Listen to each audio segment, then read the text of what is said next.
For more on the 2024 race for the White House, let's welcome back Niall Stanage, White House columnist at The Hill. Niall, earlier tonight I spoke with former Arkansas Governor Asa Hutchinson. He told us he believes that voters are ready for alternatives to former President Donald Trump. What do you think about that? That's not what the polls say. Now, the polls could change, of course. It's a very long race. We know that states like Iowa can deliver big surprises. But right now, people talk about covering these elections like a horse race. In horse racing terms, former President Trump is many lengths ahead of the rest of the field, with only Governor Ron DeSantis really posing a serious challenge. Roughly, Trump is about 30 points ahead in national polling of DeSantis. And then you have a lot of other candidates in single digits. So right now, the former president, love him or loathe him, remains the dominant figure in the field by far. Yeah, right now it definitely seems like a fight between the former president and Florida Governor Ron DeSantis. Is there anybody else that sort of stands out right now, or what do they have to do to sort of set themselves apart at this point? One thing that they can do is simply spend a lot of time in these early voting states of Iowa and New Hampshire, and to some extent South Carolina. And that's why you're seeing so many of them showing up for events like the one today. There is an argument to be made for sure that if you go to a state like Iowa, meet voters up close, really let them take the measure of you, that you can make some advances that way. You mentioned, Brooke, whether other candidates stand out. There has been at least one poll in Iowa showing Nikki Haley more competitive there than she is nationally, partly, I would assume, because she has done well over 20 events in that state.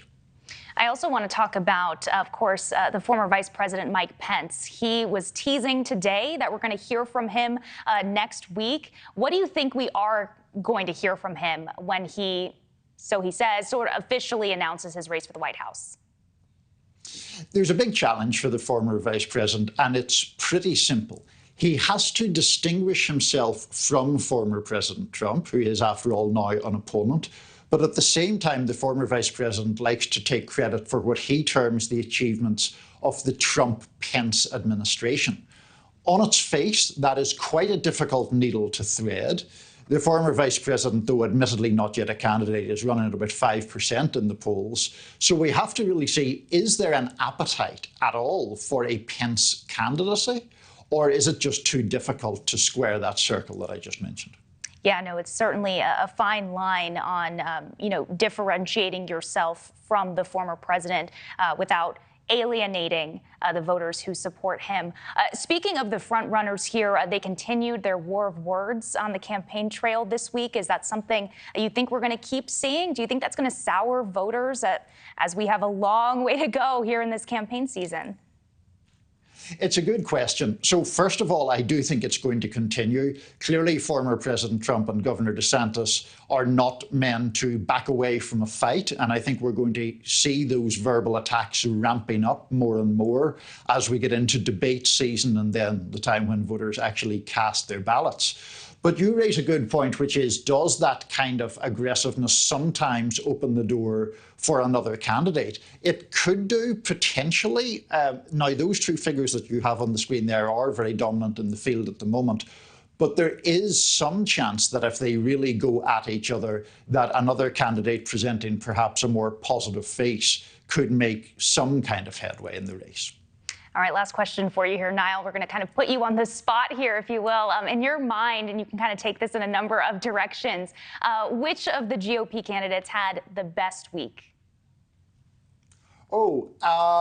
Probably Governor DeSantis, because he got over the rather halting launch to his campaign and got to these events in the early voting states, drew significant crowds, and really for the first time was able to lay out the case for his candidacy. Now, he is still trailing by a considerable margin. We don't want to underestimate the climb ahead of him. But I think, broadly speaking, in the battle for the Republican nomination, he had a solid, decent week. All right, Niall Stanage, thank you so much for your time and for your insight there. We appreciate it. Anytime. Take care. Thank you for watching. Go to newsnationnow.com to find News Nation on your television provider. And don't forget to click the red subscribe button below to get more of News Nation's fact-driven, unbiased coverage.